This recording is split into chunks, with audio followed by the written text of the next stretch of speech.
At dahil tayo ang ilaw ng tahanan, automatic tayong nagsiswitch on pag dumidilim. At dahil dyan, pwede na tayong isabit sa kisame. Charot. Hello mga kananay. Magayonon ang ilaw mi. Cuton. Garo ako. Bakit nga ba tayo nagising ngayon? Alaon na madaling araw pa lang. Oh no. Bakit nga ba? Kasi po nag-brown out ang init. Oh no talaga. At dahil tayo ang ilaw ng tahanan, automatic tayong nagsiswitch on pag dumidilim.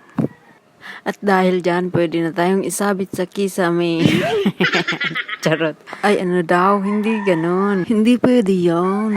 Ang pwede lang, ilaw at electric fan. O diba? Ang galing. Yan talaga tayo mga nanay. Ala, sige, bye-bye. Hanggat may energy.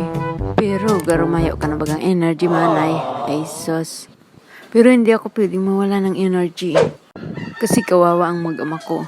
Ayun, kakagatin sila ng lamok. Kailangan ilawan at paypayan. Ayun no, sarap ng tulog. Sana all. At parehas pa talaga kayo ng pwesto. Tinatalikuran nyo na ako. Joke lang. Anyway, fast forward.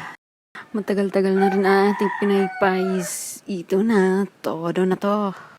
Di bali ng kilikili kung pagpawisan lang ang anak ko. Pero nagtataka ako, bakit nga ba nag-burn out? Wala naman ang bagyo.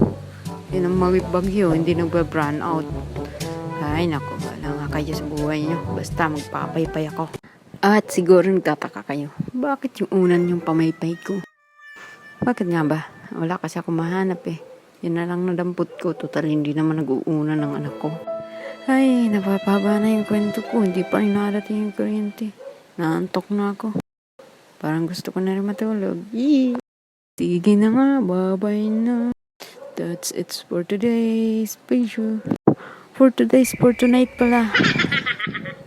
Thank you, bye for now.